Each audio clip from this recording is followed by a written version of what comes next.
Pada tanggal 22 sampai 31 Mei 2022, jurusan Pendidikan Sejarah UNP melakukan kegiatan KKL ke Jakarta dan Bandung. Di sini anggota kelompok yang pertama, Sandi Kurniawan Pratama, kemudian Suci Kurnia Putri, dan M. Budiman. Ini merupakan video laporan KKL kami.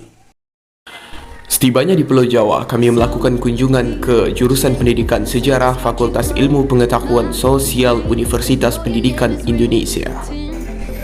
Di sini kami disuguhkan dengan pemandangan kampus yang begitu asri dan kota kembang yang begitu mempesona. Kedatangan kami di sini disambut dengan begitu hangat. Kami disambut di Auditorium Fakultas Ilmu Pengetahuan Sosial atau FKIPS Universitas Pendidikan Indonesia. Setelah seremonial penyambutan berlangsung, kami diarahkan ke bagian laboratorium prodi jurusan Pendidikan Sejarah UPI Bandung. Kami di sini melihat berbagai miniatur sejarah.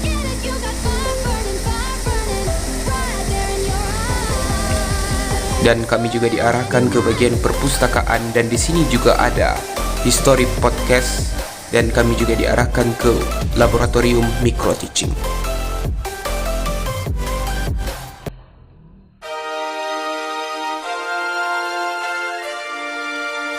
Hari kedua kami di Pulau Jawa, kami bergerak menuju Museum Proklamasi. Museum ini dahulunya merupakan tempat yang digunakan oleh Bapak Pendiri Bangsa untuk merumuskan naskah proklamasi. Sebelum kemerdekaan Indonesia, museum ini merupakan rumah dinas dari salah satu perwira Angkatan Laut Jepang, yakni Laksamana Tadashi Maeda. Di dalam museum ini kita dapat melihat berbagai diorama dan bukti-bukti peninggalan sejarah yang berkaitan dengan peristiwa proklamasi kemerdekaan Indonesia.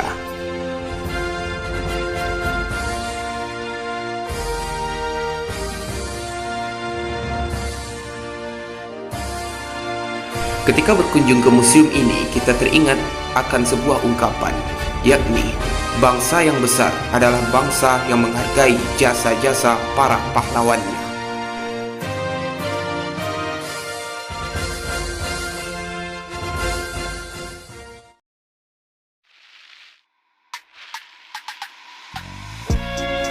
Setelah kunjungan kami dari Museum Proklamasi, kami bergerak menuju daerah Jakarta Timur, yakni ke daerah Lubang Buaya.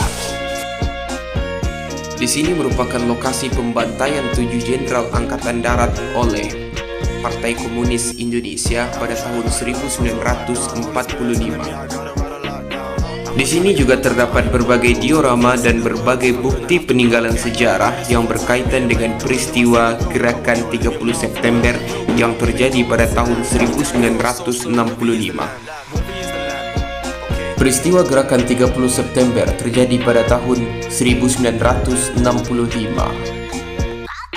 Peristiwa ini menyebabkan pamor Presiden Soekarno semakin melemah, dan kemudian melalui surat perintah 11 Maret, Kolonel Soeharto menjabat sebagai pejabat presiden, dan pada tahun 1966 Presiden Soeharto naik sebagai Presiden kedua Republik Indonesia.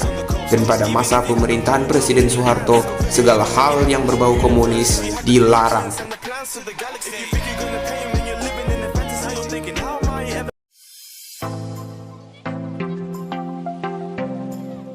Pada hari ketiga kami di Pulau Jawa, kami melanjutkan perjalanan kami ke Perpustakaan Nasional.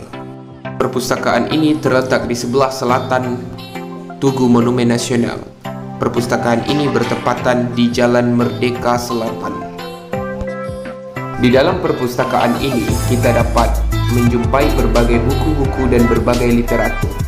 Di dalam Perpustakaan Nasional ini, selain kita dapat menjumpai berbagai literatur, kita juga dapat menjumpai berbagai lukisan dan foto-foto serta berbagai miniatur yang ada di dalamnya. Bangunan Perpustakaan Nasional ini terdiri atas 24 lantai.